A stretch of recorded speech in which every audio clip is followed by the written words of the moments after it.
आप सभी का स्वागत है हमारा YouTube channel concept clear with Nitish में। तो आज हम हिंदी व्याकरण में शब्द विचार सीखेंगे। इसके पहले वर्ण विचार और भाषा कंप्लीट किया हुआ है। अगर आप लोग वीडियो को नहीं देखे होंगे तो वीडियो को जरूर देखिएगा। तो सबसे पहले जानेंगे कि शब्द क्या है, शब्द किसे कहते हैं। तो वर्णों या ध्वनियों के सार्थक मेल को शब्द कहते हैं। जैसे हम लिखते हैं का डा पा तो ये हमारा कोई शब्द नहीं है। जैसे हम लिखते हैं का ला मा तो ये हमारा शब्द है। तो सबसे पहले जाने कि शब्द क्या है। तो वर्णों या ध्वनियों के सार्थक मेल को शब्द कहते हैं। जैसे हम लिखे का डा पा तो ये हमारा कोई शब्द नहीं है। जैसे लिखे कलम तो ये हमारा शब्द है।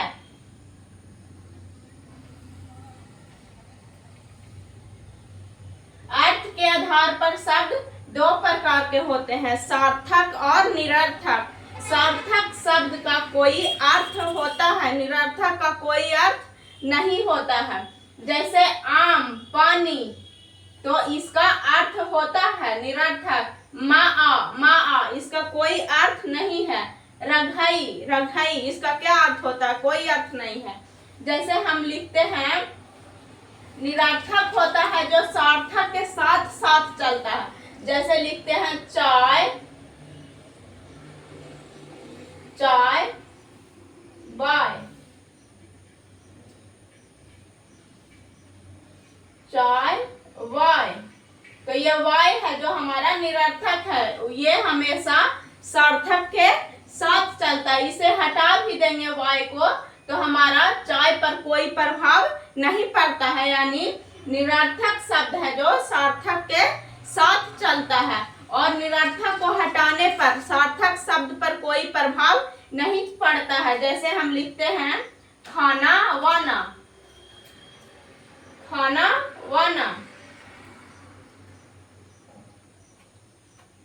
तो खाना तो हमारा शब्द है, लेकिन ये वाना क्या है जी, वाना तो वाना निरर्थक शब्द है। तो इसे हटाने पर भी हमारा सार्थक शब्द पर कोई प्रभाव नहीं पड़ता है। और रचना के आधार पर शब्द तीन प्रकार के होते हैं। पहले रूढ़, यौगिक और योग रूढ़। सीधा सिंपल भाषा में याद रखिएगा कि रूढ़ जिसका संधि विच्छेद ना हो तो वो रूढ़ कहलाता है, और जिसका संधि विच्छेद होगा तो वो यौगिक कहलाता है, और जिसका संधि विच्छेद होने पर और रूप धारण करता है तो वो हो जाता है हमारा योग रूढ़। जैसे रूढ़ का एग्जाम्पल, जैसे घोड़ा पानी, इसका संधि विच्छेद नहीं होता है तो वो रूढ़ कहलाता है। यौगिक इसका संधि विच्छेद होता है। जैसे विद्यालय तो विद्या जोड़ आलय, रसोई और घर तो इसका संधि विच्छेद होगा, यानी ये यौगिक होगा। यवरूढ़ का संधि विच्छेद करने पर अन्य रूप धारण कर लेता है। जैसे पंकज, लंबोदर, लंबा है उदर जिसका, अर्थात गणेश। तो सबसे पहले समझे हम कि सार्थक के आधार, अर्थ के आधार पर दो प्रकार के होता है शब्द, सार्थक शब्द और निरर्थक शब्द। सार्थक जिसका कोई अर्थ होता है तो वो सार्थक होता है, और निरर्थक जिसका कोई अर्थ नहीं होता है। और निरर्थक है जो हमेशा सार्थक के साथ चलता है। निरर्थक को हटाने पर भी सार्थक पर कोई प्रभाव नहीं पड़ता है। उसके बाद रचना के आधार पर तीन प्रकार के होते हैं, रूढ़, यौगिक और योग रूढ़। रूढ़ होता है जो जिसका संधि विच्छेद नहीं होता है। यौगिक होता है जिसका संधि विच्छेद होता है। योग रूढ़ जिसका संधि विच्छेद करने पर अन्य रूप धारण कर लेता है। ठीक है, जैसे हमने एग्जाम्पल से समझा कि घोड़ा रूढ़ है, इसका संधि विच्छेद नहीं होगा। यौगिक में विद्यालय, रसोई घर, इसका संधि विच्छेद होगा। योग रूढ़ जैसे पंकज, लंबोदर, इसका संधि विच्छेद करने पर और रूप धारण करता है।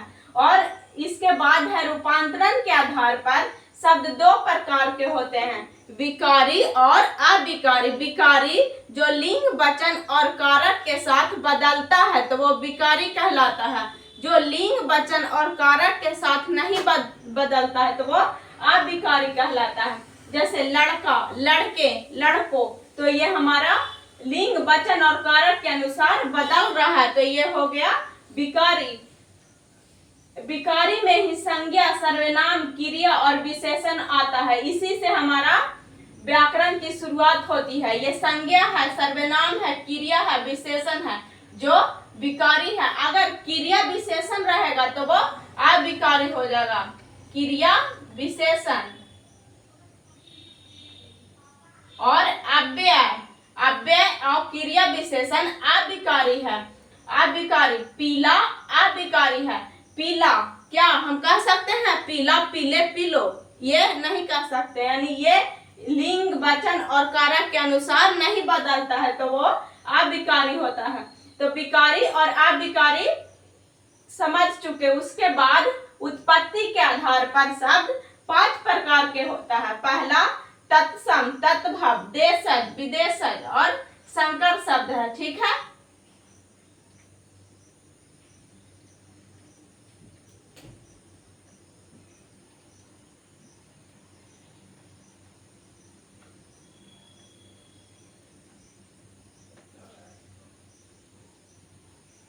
तत्सम, तत्भव, देशज और विदेशज। तो तत्सम, तत्सम है जो सीधा सिंपल भाषा में समझिएगा। तत्सम जो संस्कृत शब्द है और उसका प्रयोग संस्कृत में ही किया जाता है तो वो तत्सम होता है। तद्भव जिसका जो शब्द संस्कृत में है उसका रूपांतरण हिंदी में हो चुका है तो वो तद्भव होगा। देशज जो हमारे देश में बोलचाल में प्रयोग किया जाता है वो हो गया देशज। और विदेशज जो हमारा देश का शब्द नहीं है, विदेशों से आया है तो वो विदेशज। संकर शब्द जो दो अन्य शब्द को मिलाकर, यानी दो अलग अलग शब्द को मिलाकर एक शब्द बनता है तो वो संकर शब्द कहलाता है। सबसे पहले तत्सम शब्द जैसे अग्नि, अश्रु, आम। तो अग्नि है जो हमारा संस्कृत शब्द है, अश्रु है जो संस्कृत शब्द है, आम है जो संस्कृत शब्द है। अग्नि से ही बना है आग, यानी अग्नि का रूपांतरण हिंदी में हुआ तो आग बना, यानी ये तद्भव हो गया। अश्रु का रूपांतरण हिंदी में हुआ तो वो आंसू बना, यानी ये तद्भव हो गया। आम्र का रूपांतरण होके हिंदी में आम बना, यानी ये तद्भव हो गया। इसके बाद देशज जो देश में बोलचाल में प्रयोग किया जाता है, जैसे थरिया, लोटा, नरेटी, घेची, झोला, ये सब क्या है, ये सब हमारा देशज शब्द है। ठीक है, इसके बाद विदेशज। विदेशज जो हमारे देश में नहीं बोले जाते हैं, यानी विदेश से आया है, हमारे देश की नहीं है। जैसे आराम, डॉक्टर, लाश।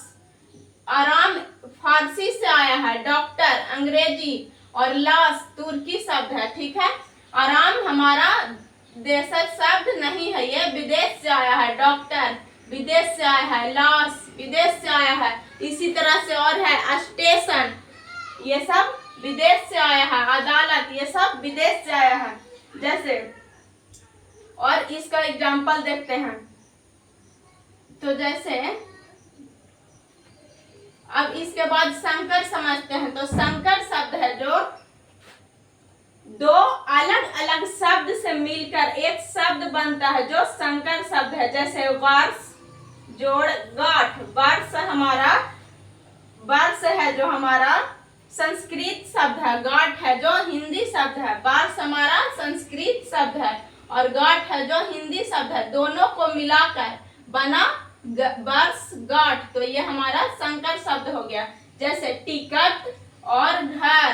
तो टिकट, घर। टिकट है हमारा अंग्रेजी शब्द, घर हमारा हिंदी शब्द है। टिकट अंग्रेजी शब्द है और घर हिंदी शब्द है। दोनों अलग अलग शब्द को मिलाकर बनाया गया टिकट, घर। उसके बाद जांच, कर्ता। तो जांच है जो हमारा हिंदी शब्द है और कर्ता संस्कृत शब्द है, यानी दोनों को मिलाकर बना जांचकर्ता, तो ये हो गया हमारा संकर शब्द। तो आज के क्लास में हम सीखे शब्द क्या है, शब्द के कितने प्रकार होते हैं और सभी का उदाहरण के साथ सीखे हैं। तो यहाँ से डायरेक्ट क्वेश्चन पूछा जाता है। तो चलिए अब मिलते हैं नेक्स्ट वीडियो में, और वीडियो देखने के लिए धन्यवाद। और आप सभी लोगों से अनुरोध है कि इस वीडियो को अधिक से अधिक शेयर कीजिएगा। तो ठीक है, मिलते हैं फिर नेक्स्ट वीडियो में।